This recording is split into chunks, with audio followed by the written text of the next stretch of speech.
Kemudian selanjutnya kita akan membahas mengenai metode Trend Corrected Exponential Smoothing, atau bisa juga dikenal dengan Holtz Model.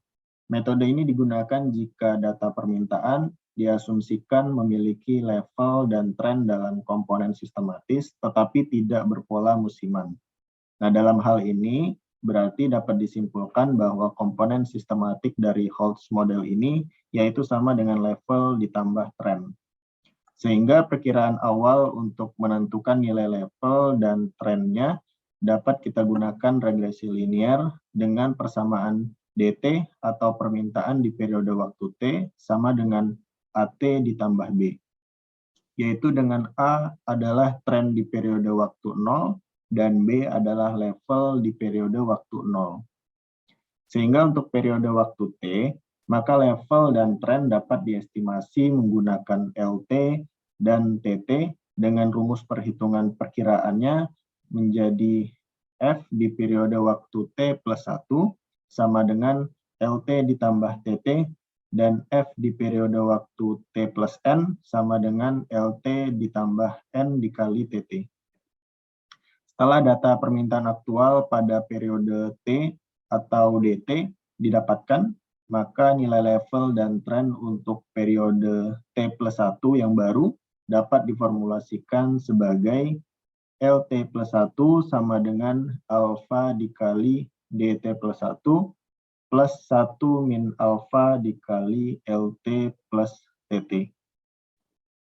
Dan untuk tren pada periode waktu T plus 1 menjadi TT plus 1 sama dengan beta dikali LT plus 1 dikurangi LT ditambah 1 kurang beta dikali TT. Di mana alfa merupakan konstanta untuk level yang bernilai antara 0 hingga 1, dan beta merupakan konstanta untuk tren, di mana nilainya juga 0 hingga 1. Selanjutnya, yaitu metode Trend and Seasonality Corrected Exponential Smoothing, atau Winters Model. Metode ini digunakan jika data permintaan diasumsikan memiliki level, tren, dan juga seasonal.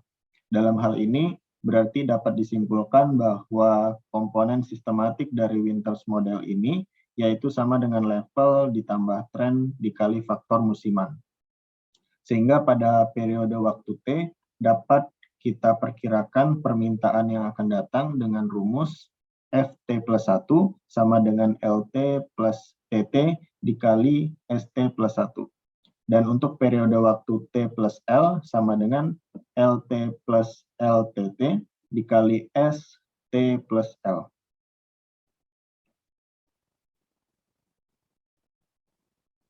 Setelah kita mendapatkan data permintaan aktual pada periode waktu T plus 1 di atas, maka kita dapat merevisi level tren dan faktor seasonalnya sehingga dapat dirumuskan menjadi untuk level yaitu pada LT plus 1 sama dengan alfa dikali DT plus 1 per ST plus 1 ditambah 1 kurang alfa dikali LT plus TT.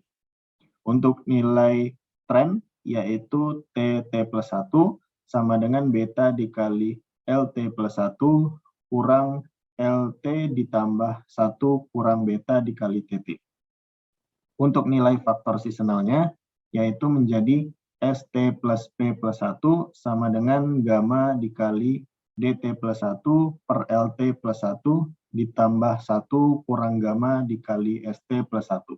Di mana masing-masing alfa, beta, dan gamma merupakan konstanta yang nilainya berkisar antara 0 hingga 1.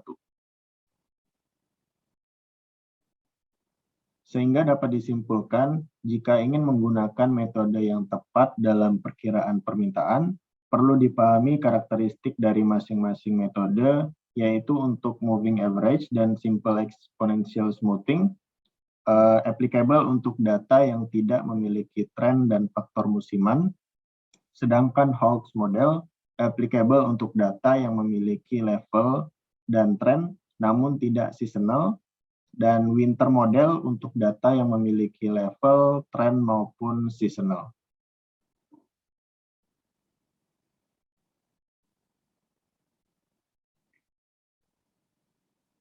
Seperti yang disebutkan sebelumnya, setiap observed demand selalu memiliki komponen sistematik dan komponen acak.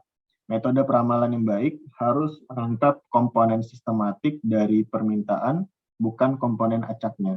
Sedangkan komponen acak sendiri merupakan bentuk dari kesalahan perkiraan atau forecast error.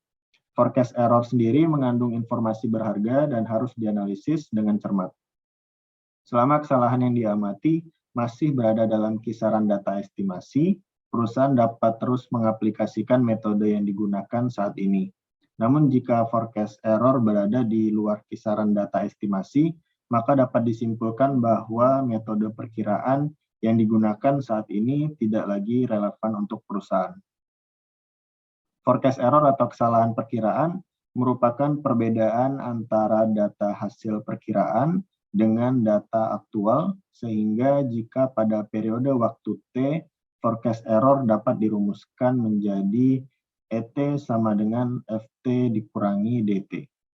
Sedangkan untuk pengukuran forecast error dapat menggunakan pengukuran yaitu mean squared error diformulasikan sebagai MSE sama dengan 1/n dikali ET kuadrat dengan nilai T mulai dari 1 hingga N. Dan lainnya dapat kita hitung juga dengan mean absolute deviation, yaitu didefinisikan sebagai nilai deviasi absolut rata-rata untuk semua periode dan dirumuskan sebagai MAD sama dengan 1/n dikali AT dengan nilai T bernilai 1 hingga N, di mana AT merupakan nilai absolut dari error di periode waktu T.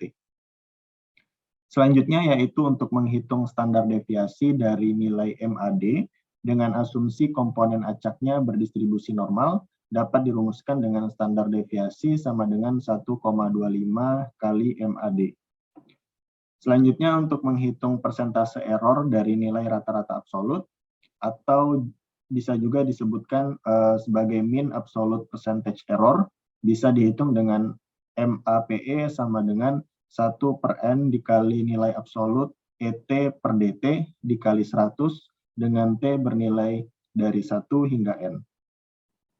Kemudian untuk menghitung tracking signal atau TS, yaitu nilai bias untuk periode waktu T dibagi dengan MAD atau mean absolute deviation untuk periode waktu T. Sedangkan nilai bias dapat diketahui dengan cara jumlah setiap nilai error pada periode waktu 1 hingga N periode. Nah, jika nilai TS atau tracking signal pada setiap periode di luar range plus minus 6, maka forecasting atau ramalan bernilai bias. Yaitu jika kurang dari minus 6, berarti bernilai under forecasting, dan lebih dari plus 6 bernilai over forecasting. Maka jika ini terjadi, perusahaan dapat menggunakan metode perkiraan yang baru. Baik, sekian penjelasan mengenai topik demand forecasting in a supply chain. Sampai bertemu untuk pembahasan lain di video selanjutnya.